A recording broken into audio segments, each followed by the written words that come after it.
She is a community activist, award-winning speaker, part of the Toastmasters. She is a poet and a writer. She was our publicity chair for some time and worked closely with Bob Isbell. She was a representative for the CWC. She is a former editor, reporter for Southern California newspapers, published many articles. She has been featured in our anthologies, and she is an art collector and a music lover. But more than all of that, she is a wonderful friend and a wonderful human being. Let's all give her a huge hand and welcome Sheryl Perkins. As you see, Lavishing Love is quite a grand book. Lavishing Love is an anthology. That way I can put everything I wanted in this book. I didn't have to be limited to just any one subject or one type of writing. So it's got fiction, nonfiction, I've got romance, 3 original romantic stories in here, okay, short stories, so you can read them in a day or 2. I've got award-winning poetry in here.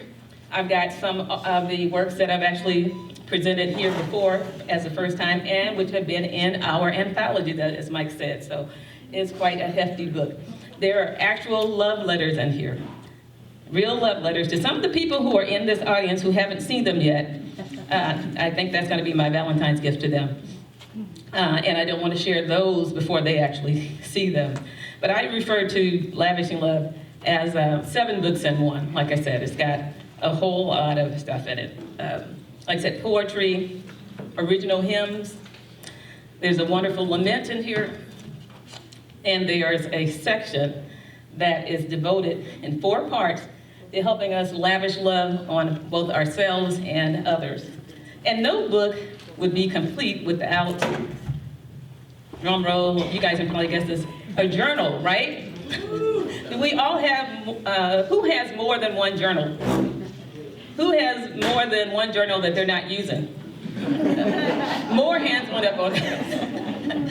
So instead of having an accompanying journal, which are fine, because I have countless journals, I actually have a journal in here or a section where you can journal, okay? There's a section where your journaling is those 1 to 5 things during the day that were wonderful that you want to just note, so you can come back to it on those days that weren't so wonderful, look and see how great life had been, you know, the week before, the year before.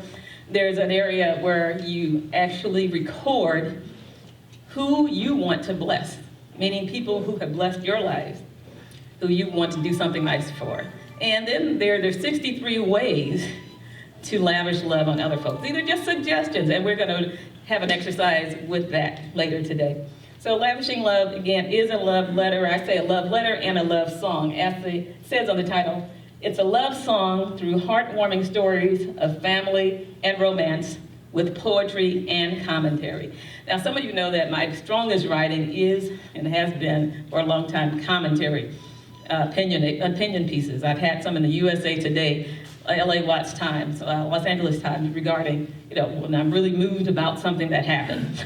And those are the pieces that usually catch the editor's attention. So this was another wonderful challenge for me, again, to soften my writing and to do some of the romance writing and and a lot more of the poetry and the original hymns. So let's get right into Lavishing Love. I'm going to read now from Mixed Marriage. Mixed Marriage. So before I start, I need to ask, just based on the title, because that's another thing that writers, we're challenged with, what to call our stories, what to name our stories, and what to name our books, right? So a couple of folks let me know, when you hear mixed marriage, what do you think it's going to probably be about? Anyone? Multiracial cases. Mixed race. Mixed race, interracial. Religion. Okay. Family. Okay. That's right, you did mention to me earlier today about how integrating diversity your family is, which is wonderful. Okay, so let's find out what Lavishing Love's version of mixed marriage is. It starts out with, believe it or not, one of my beloved's favorite scriptures. It says, love suffers long and is kind. Love does not envy. Love does not parade itself, is not puffed up, does not behave rudely, does not seek its own, is not provoked, thinks no evil, does not rejoice in iniquity, but rejoices in the truth, bears all things, believes all things, hopes all things, endures all things. Love never fails. And that's from 1 Corinthians, 13th chapter, verses 4 through 8. And let the church say amen. Amen. Okay, this is for my beloved, my one. Marriage Made in Heaven was a premier wedding consulting and planning agency. There was a 3-year waiting list for couples who wanted its services, and the company was only 9 years old. MMIH, as it was also called, their events were memorable and designed for various budgets.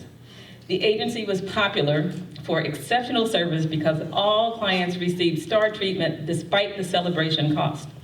Annually, the company won distinguished awards, and the company eclipsed more renowned agencies in its first 4 years. The CEO, with the support of her business partner husband, has an ambitious expansion plan, including offices in 5 major US cities, in addition to the Los Angeles headquarters and the new Atlanta site. It is attainable if they sustain their stellar reputation. That's going to be something we're going to refer to later. During its 9-year history, its performance record was untarnished, except for the one time when a bride complained that there were too many rose petals during the processional. Even then, the firm confirmed that the bride demanded twice the number of petals against the advice of the company. It was unusual for MMIH to agree to anything it did not enthusiastically support, but the bride was relentless. She insisted. However, she had to sign a waiver protecting the agency if there was a mishap. Do you think there was a mishap? Anyone? Yes. When the bride ignored the company's advice to watch her steps and walk slowly down the aisle, she slipped and ended up in a semi-split on the floor. Her right leg was in front of her, and her left leg was bent at the knee and wedged under her torso. She screamed, saying, "It's MMIH's fault." And she faulted them for her fall, of course. And then she went viral, thanks to her adoring guests. So there she is at her wedding, falling, and her, again, guests were streaming this. No phones at the weddings, okay? Make people check them in at the door. Throughout her 2-hour reception, she accused the company of destroying her wedding with those awful flower petals, she said. She told guests that she had ordered small petals and was appalled to see the larger ones when the French doors opened for her entry. She said it was too late to correct the issue, so she tried to navigate her way down the aisle, walking between the petals. Well, her lawsuit, yep, she went that far. She filed a lawsuit against the company. Her lawsuit was ruled frivolous and thrown out of court. The bride had not considered that she had ordered MMIH's most extensive photography package, so there were photos and videos showing that she never looked down until she slipped during her exit. The judge laughed uncontrollably when he saw the recording of her minor slip, because he assumed that she had crashed to the floor based on her claim. Instead, he saw her slide into the split with the strong arms of her groom keeping her from slamming into the floor. Before then, she looked triumphant on her wedding day, entering the lavishly decorated cathedral with the brightest red lipstick ever seen on a bride, and donning a gown of the purest white. The judge scolded the woman for wasting the court's time. He advised the company counsel to consider filing a countersuit if similar frivolous claims were ever made. He hit his gavel to close the case and rolled his eyes at the teary-eyed claimant.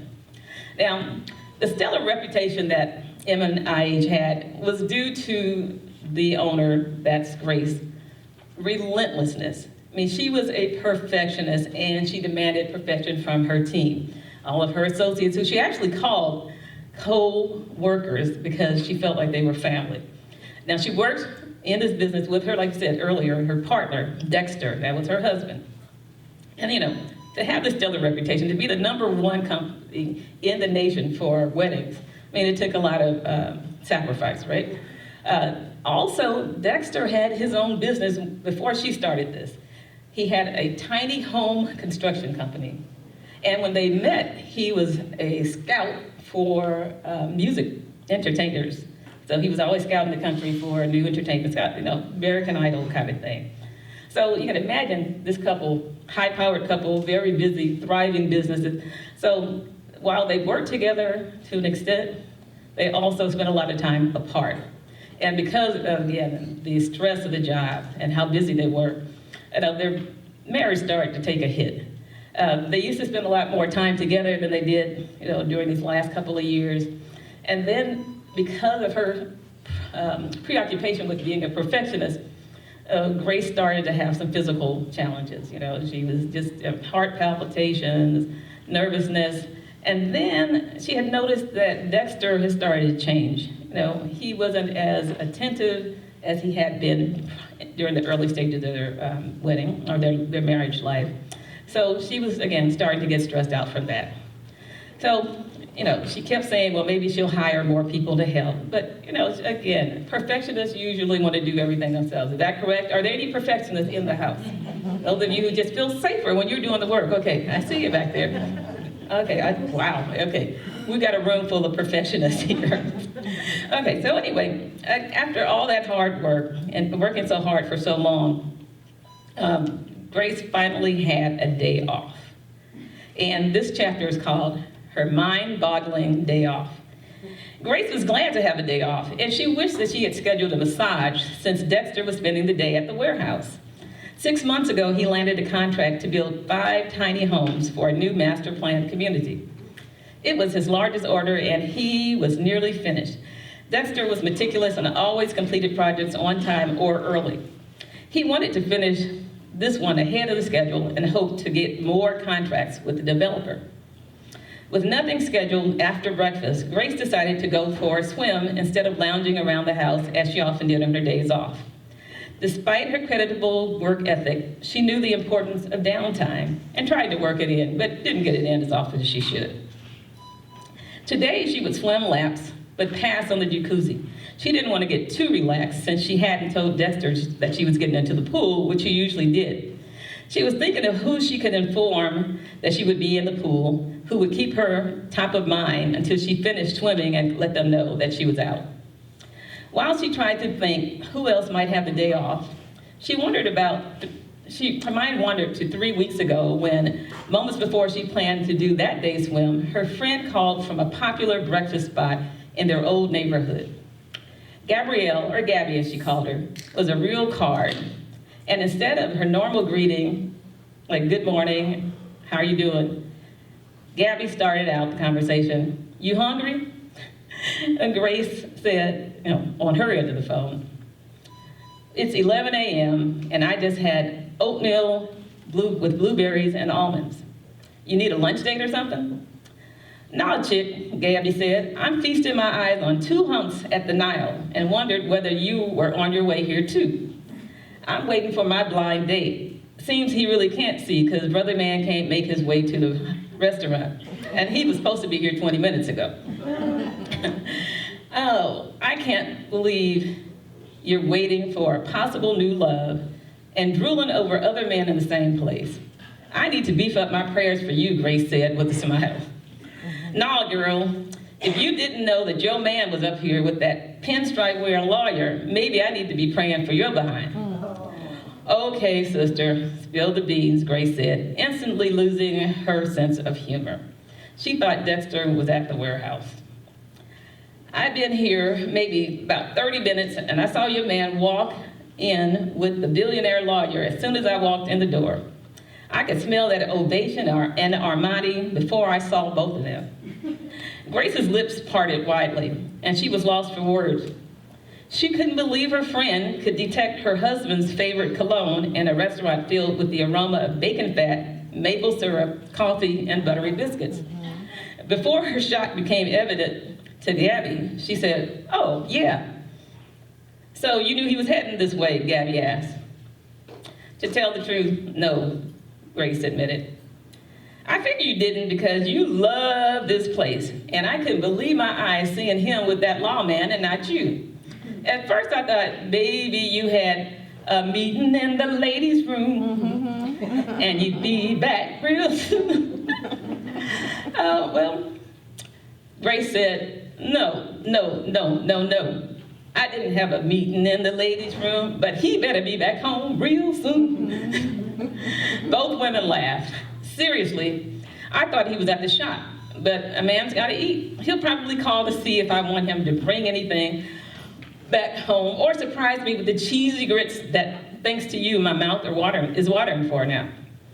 If he doesn't, I'll be calling you to see how soon you can meet me back there. I was just getting ready to get in the pool, but now my leisurely swim is gonna cost me 10 more laps to prepare for those grits.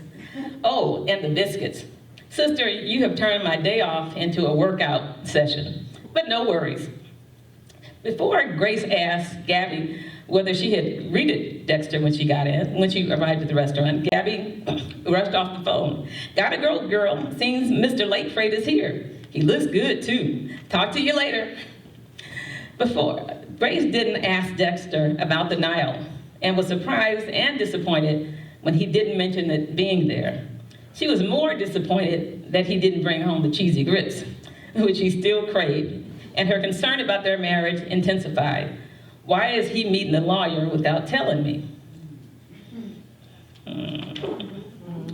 Well, while she was thinking about that, she actually thought about another incident that had taken place that was similar to this, in Dexter's new pattern of not letting her know where he was. Now, prior to this, they were one of those couples that were either always together or they always knew where the other was going to be. Matter of fact, their friends teased them. Do you guys know couples like that? They're always seem like they're knit at the hip. Any couples like that or known anybody like that? Yeah, always together, right? Well, they were so in tune with each other, and again, so comfortable with each other and trusted each other so well, and were so open with each other that often when someone would see one of them with someone they thought they shouldn't be with, and they would call them. It's like, Grace got several calls from people over the years saying, hey, I see Dexter with, such and such. And before they would finish telling the story or reporting to Grace, she would tell them where he was and who he was with, because she knew. Same thing happened the other way. People would contact Dexter and say they'd seen Grace somewhere, and he'd say, oh yeah, she's checking on XYZ in XYZ. So they knew each other, they were that close and that comfortable, and they kept in touch. However, again, Dexter, lately he's been seen in places or doing things and with people that he hadn't informed her about. So like I said, there was this incident at the Nile.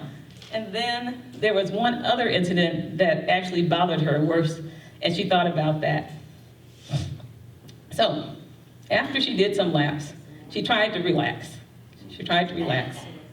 But her mind kept going back to, that last time that Dexter was someplace he hadn't told her about.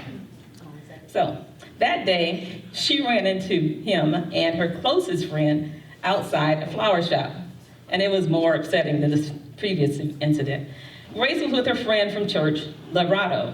Dexter and Misty were chatting in front of Gloria's green thumb flower shop and smiling when she and Lorado approached them. Lorado shared Grace's liking for patty melts and first saw Dexter from across the street, where she and Grace were picking up their favorite cheap food, which they indulged in once a month if they met their weight goals.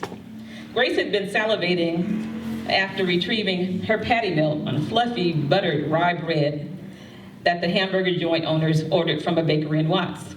Her mouth quickly dried when Lorado directed her to look across the street, where she saw her husband with Misty, the sexiest of her friends. If they hadn't been college roommates and helped each other through 6 semesters of tough classes, Grace would never have warmed up to Misty, who, for one, dressed too provocatively. Misty was far more worldly than Grace, so they balanced each other out in college. Grace encouraged Misty to study, starting their sessions with prayer, and Misty made sure their social calendar was full. Since then, Misty had only slightly, thank you, dear.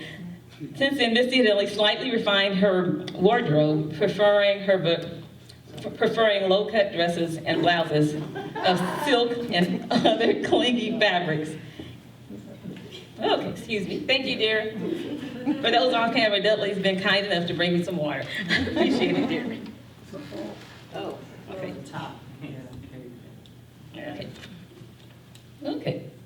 Okay, well, I'm going to start this last sentence over. Since then, Misty had only slightly refined her wardrobe. That means since college, preferring low-cut dresses and blouses of silk and other clingy fabrics that assured her voluptuousness was on display. Lorado commented on Misty's inappropriate attire, which at first didn't faze Grace. However, she knew Lorado wouldn't let it rest, so she gave her standard reply, which she repeated to everyone who made similar innuendos about Misty. She's harmless, and I trust my husband. Her stomach rumbled, and she knew it wasn't just from hunger and the anticipation of the greasy sandwich she had just picked up, but because she hated the thoughts now taking space in her head, fueled by Lorado. God, please give me strength, she uttered under her breath as she placed the grease-stained bag that contained her patty melt on the top of the insulated bag in the back seat of her car, preparing to address her husband, who seemed happily engaged with her best friend. I'm sure you knew they were meeting here today, Lorado said. Grace's expression revealed that she was unaware of the meeting, and she was too shocked to speak. Lorado frowned, upset to witness this scene, but she grabbed Grace by the hand and dragged her across the street, cautiously navigating traffic. Grace looked charming in her leisurely lavender outfit, and she was glad that she had changed into it today. Lorado warned Grace about Misty years ago, after Misty visited their church and Grace introduced them. She told Grace not to spend much time with Misty when Dexter was around, and Grace waved it off. I trust Misty. She's been my girl since college, and I trust my husband, she said. That exchange was haunting Grace as they crossed the street. She knew Lorado was thinking about the same conversation. Well, Dexter was always gentlemanly enough not to stare at Misty, at least when anyone, especially Grace, could see him. Dexter and Misty were standing so close right now, though, that Lorado and Grace thought that Misty's breasts were going to brush up against Dexter's chest with the next breath. Lorado was more upset than Grace and felt a monsoon of a headache approaching when they were within a few feet of the couple. They were so engrossed with each other that they didn't even notice that they had company until Lorado spoke. Well, a really good afternoon to you two. What a surprise, she said, staring at Misty, whose breasts lifted 2.5 inches when she saw Lorado and Grace. Dexter turned slightly to gaze down at his wife and took a barely noticeable step back from Misty. Hi, love, he said quickly, bending to kiss Grace on the lips and placing both arms around her as if he had expected to see her. How are you, Lorado? He politely asked and smiled. Lorado smiled back, then glared at Misty. What you doing over here? Oh yeah, it's Patty Melt cheat day, isn't it? He said, smiling and giving all his attention to Grace as if Misty and Lorado were not there. He hated that he had forgotten that this was Grace's Patty Melt day. She mentioned it 2 days ago after the scale showed that she had lost 1 1/8 pounds in the past month. Amen to that, Grace said, more calmly than she felt. What are y'all up to, she asked, knowing that if neither of them answered this directly and quickly, things were going to get ugly. She saw Lorado edging closer to Misty and pictured her friends rolling on the ground in her honor. We ran into each other at Gloria's, Dexter said, before Misty could reply. Grace hoped this satisfied Lorado, although she was still uncomfortable. Misty was not her concern as much as this was another occasion when Dexter was somewhere and with someone he had concealed from her. Why wasn't he at work? How are you, girl? Misty asked with a strained half smile. She felt tension rising in Lorado, who she knew didn't like her from the moment they met at church. Lorado was active in the singles ministry, and Grace hoped that the two women would bond. Instead, Lorado was indifferent toward Misty, being sisters in Christ aside. Finding you, Grace asked coyly. I thought I knew you. Don't you have a black thumb when it comes to flowers and plants? I know you weren't shopping at Gloria's. Unless, did someone die or something? Grace blurted that out before she could catch herself. Misty fumbled for a reply, but again, Dexter chimed in, still holding Grace and feeling her body tense. I was checking on the flowers for the Carter wedding, he said, when Misty walked into the store. We were talking so long, Misty's phone alarm went off. Yeah, girl, I set an alarm so I wouldn't be late from lunch break. "You know how time challenged I am," Misty said, forcing herself to chuckle. "Now I really got to get back to the grind." "I'm sure you do," Lorato said sarcastically. "Well, I'll see y'all later, and God bless," Misty said, and rushed off. "I'm sorry I took up all your time," Dexter called out to Misty as she left. Grace looked at him in wonder and barely heard Misty reply, "No problem, Dexy." Grace tried to break away from Dexter when she noticed Lorato rushing after Misty. Dexter tightened his grasp, knowing what had ignited both women. He was familiar with those parts of the girl code, or the woman's code, as Grace referred to it. Grace hated when women chose pet names for married men who were not their husbands. Lorato planted that into her head years ago. He overheard them talking about it a few times. They theorized that doing so implied a special bond or a desire to have an intimate relationship with the subject of the pet name. He pulled Grace toward him as she repeated, "Dexy? Dexy? Really, Misty?" Grace shouted in an unfamiliar high pitch, loud enough to make passersby slow down and take note. Some took out cell phones, anticipating more drama, to record the action. Sensing the growing tension, Dexter turned Grace toward himself and beckoned her to go inside Gloria's, away from the strangers and away from Lorato, who was catching up with Misty. Grace reluctantly complied as Dexter eased her inside before anyone recorded them for social media posts. "I'll call you later," Misty shouted to Grace. "No, you won't," Lorato said, alerting Misty of her fury and how close she was to catching up with her. As she entered the store, Grace was glad that Dexter had partially diffused the encounter, but she worried about her friends outside. Quickening her pace, Misty wondered how to get back in her friend's good graces and why she called him Dexy. She heard footsteps too close behind her. "What are you doing with our sister's husband?" Lorato asked, rushing in front of Misty and stopping her. "Listen, Lee, I don't have time for this. I have to get back to work." "Lee? Now you have nicknames for everyone. Clever. I told Grace about you a long time ago. She's too stubborn and too kind to see you for what you are, but I'm not. Back off Dexter, sister. If you don't mind, I really have to go to work. Let's talk about this later. Maybe I'll see you at the singles shuffle next week," Misty said, regretting that she mentioned a church event. "I hope not," Lorato said, instantly regretting it, and her spirit was chastened. "Listen, sister," she continued, "I love Grace. She and Dexter are good people. They're a model couple, and they're marriage ambassadors for the church. I don't want them to fail, but I have to get back to them, so maybe I will see you next week. I gotta pray about this, but something just ain't right," Lorato said, and headed back to Gloria's, confused and exhausted. "Oh my God," Misty thought as she spoke out loud. Misty thought she had spoken out loud.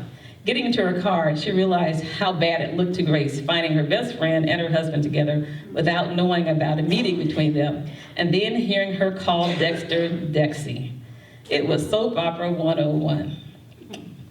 Okay, inside the flower shop, Dexter reasoned with Grace that it was better to discuss what happened at home as she browsed around and side-eyed the window and front door to see if anyone trying to catch the action on the cell phone was visible. She also wanted to get through whatever discussion she and Lorato would have about this.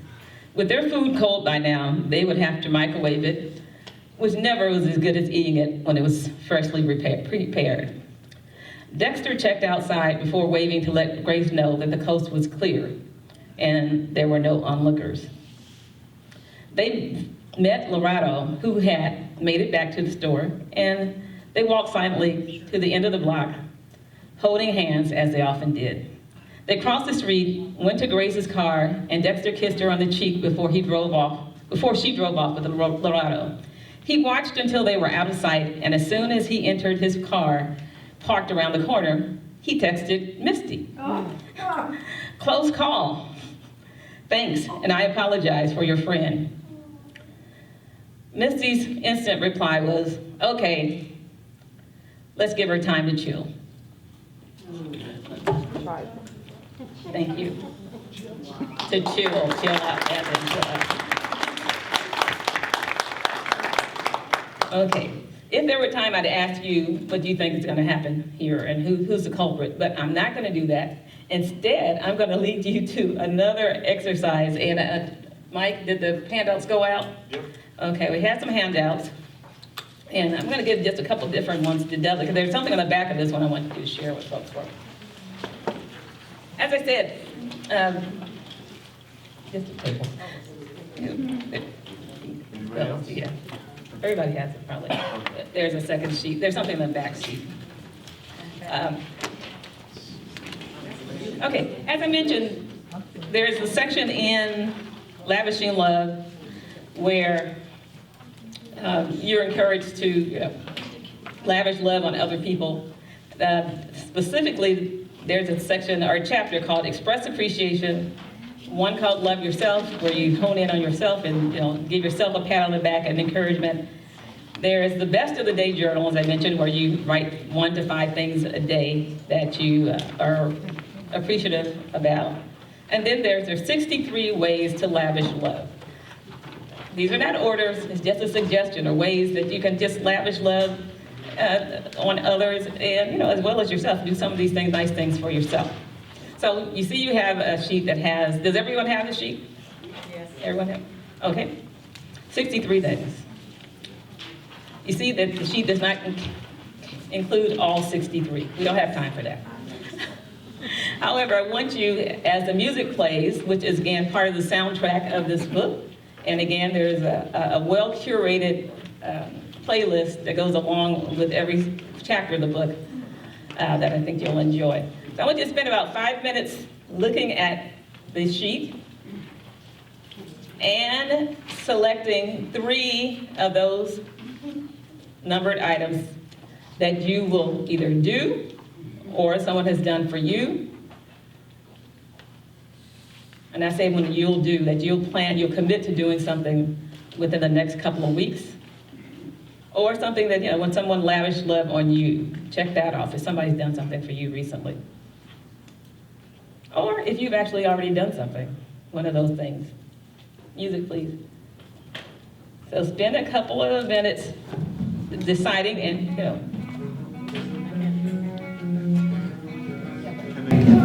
It's so heartbreaking.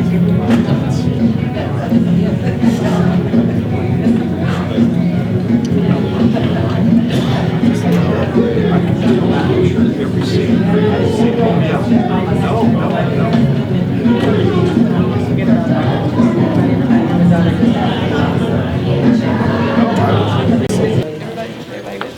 Maybe a little bit less. You have 10 minutes to write a paragraph on how you feel about the fires in Los Angeles. Take about 10 minutes and write a paragraph about how you feel about the fires in Los Angeles.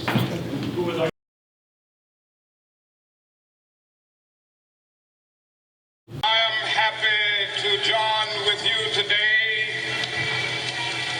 in what will go down in history as the greatest demonstration for freedom in the history of our nation.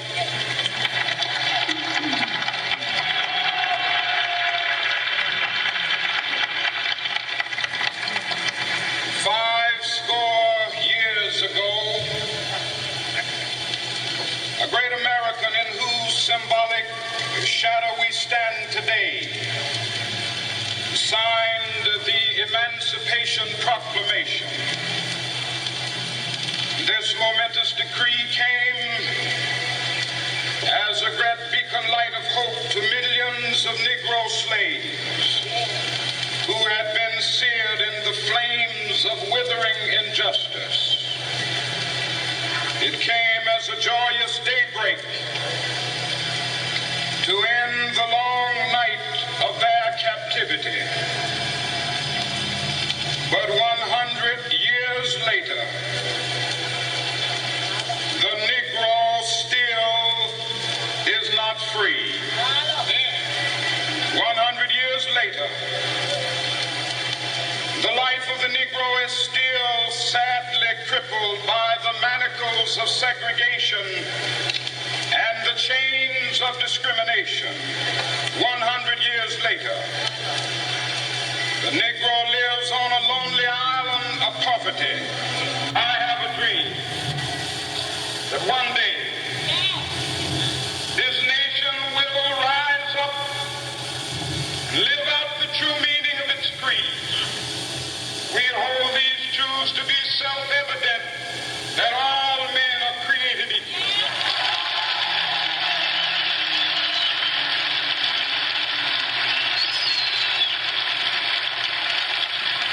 I have a dream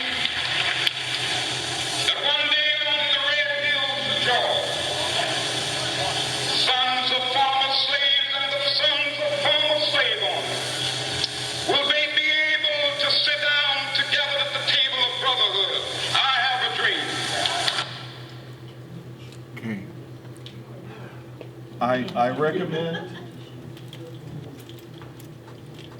I recommend that you listen to the whole speech, but in nature of time, to do what I want to do with us this morning, I have given you copies of the first part of the speech.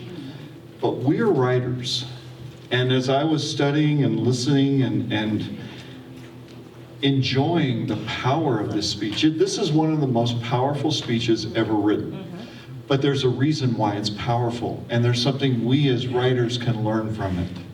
And that's what I want to bring you this morning. I want you to take the copy you have in front of you of the I Have a Dream speech. This is just the first part of it. And this is something you can work on together. Here's what I did. You can see all my highlights. What I did is I looked at this and I highlighted every place where Dr. King used a metaphor or a simile, where he used some type of imagery. Metaphors is when something is used in place of something else. You know, the fires of slavery. Simile is where a comparison is made and you use the words like and as. The figures of speech we're familiar with. But here's what I want you to do. Look at this and underline all the figurative language you can find. There's so much of it here. But then I want you to take the next step and talk to the people around you and understand why that was so powerful. You know, when he says, seared in the flames of withering injustice, the power of that. How do these words carry the meaning further than if he had just said, you know, we're all suffering injustice? You see, there's a power in the way he used the words, and I want you to capture that today. I was amazed when I captured it. So we're going to take a few minutes, work at your tables, talk to each other, underline all of the symbolic language you can find, but go deeper and understand why that symbol added power to the words, how it made them come to life. I'm going to give you about 8 minutes on this. 8 minutes. Now I want you to go back to what you wrote at the beginning. Remember, you wrote about the fires, about the LA fires. You're going to rewrite what you wrote, but now you're going to do it using imagery.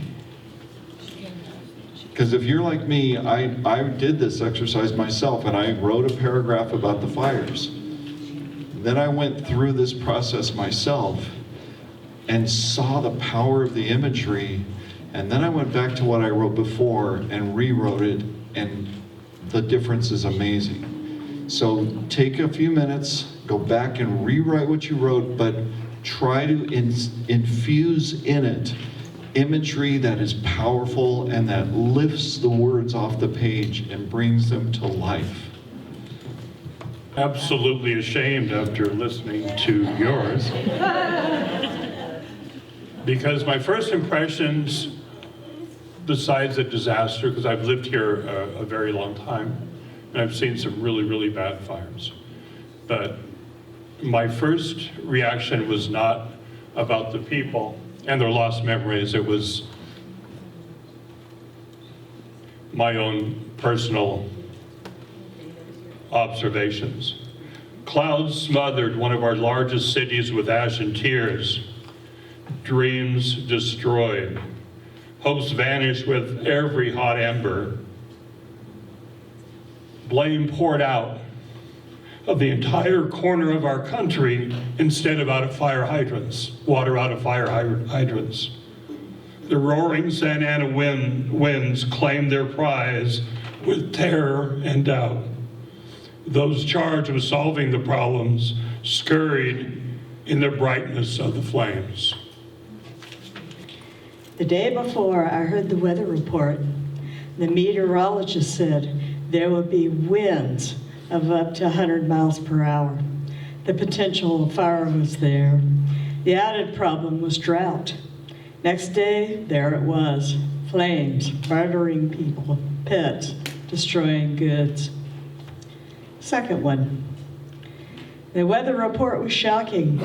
There would be fierce winds, the worst ever recorded, up to 100 miles per hour.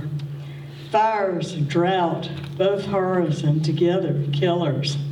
The next day, there it was, flames, murdering people, pets, homes, lives. Like the hurricanes that devastated the South, we do not have to wait for the big one because it's here. Flaming fires in the vast areas of the huge city of LA represent a hideous, terrific anger of the enemy through the arsonist. I'm totally horrified and shocked at the vast size of the effect and fear of this evil fire. Its immense devastation is like a war zone, and I think maybe it was. Sorrow and sadness haunts me for those who lost everything in their comfortable, affluent life that they have worked so hard to achieve. I lastly am thankful that they escaped with their lives, the only thing that really counts. I just automatically start with the figurative language, so I ended up not having to do a rewrite. Sorry. It could be an out-of-body experience, I think. The sense that something is so close and so far away. I've seen no smoke. I've lost no friends. At most, I have distant connections with people who had to evacuate. But the disaster is close enough to sear the hairs on the back of my neck. I am my own newsreel. I've had to learn not to read all the hypothetical headlines scrolling behind my retinas, casual goodbyes captioned with "last seen alive." When the real tragedies get tired of tormenting other people, it ends up in my backyard. And now I'm watching it through a television screen.